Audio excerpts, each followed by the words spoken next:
Black rock ने bitcoin की खरीदारी को काफी कम कर दिया है। अब वह बिटकॉइन की तुलना में 4 गुना कम बिटकॉइन खरीद रहा है जितना कि वह इथीरियम खरीद रहा है। और यह भी एक बहुत ही महत्वपूर्ण संकेतक है। उन्होंने पिछले हफ्ते एथेरियम की खरीद के लिए लगभग 1 से 2 अरब डॉलर खर्च किए, जबकि बिटकॉइन पर उन्होंने केवल 267 मिलियन डॉलर ही खर्च किए। अंतर इतना जबरदस्त है। लेकिन असल में इसका मतलब ये नहीं है कि ब्लैक रॉक ने बिटकॉइन खरीदना बंद कर दिया है। ये लोग अच्छी तरह समझते हैं कि एक बहुत ही बुनियादी टूल आज के समय में बिटकॉइन एथेरियम की तुलना में कहीं अधिक बुनियादी टूल है, कम से कम फिलहाल। लेकिन वे यह भी अच्छी तरह समझते हैं कि बिटकॉइन ने पहले ही जबरदस्त मुनाफा दे दिया है।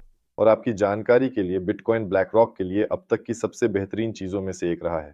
ये उनकी हाल की सबसे अधिक मुनाफा देने वाली रणनीतियों में से एक है। और अब वे स्वाभाविक रूप से एथीरियम से भी कमाई करने की कोशिश करेंगे।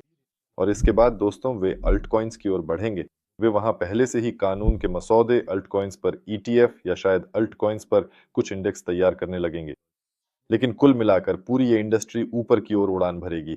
और वास्तव में ये पूरी तरह संभव है कि इस चक्र का अल्टकॉइन सीजन अब तक का सबसे जबरदस्त, सबसे अद्भुत होगा, जैसा हमने कभी देखा है। अब मुझे कुछ भी हैरान नहीं करेगा। हम देखेंगे और नजर रखेंगे। इसके लिए स्वाभाविक रूप से हम तैयारी कर रहे हैं। इसीलिए हम ये अध्ययन कर रहे हैं कि इस चक्र में कौन कौन सी कॉइन्स संभावनाशील होंगी। अगर तुम जानना चाहते हो कि कौन सी कॉइन्स संभावनाशील होंगी, तो कमेंट्स में टॉप 5 लिखो। हम तुम्हें भेज देंगे ताकि तुम्हें पता चल सके।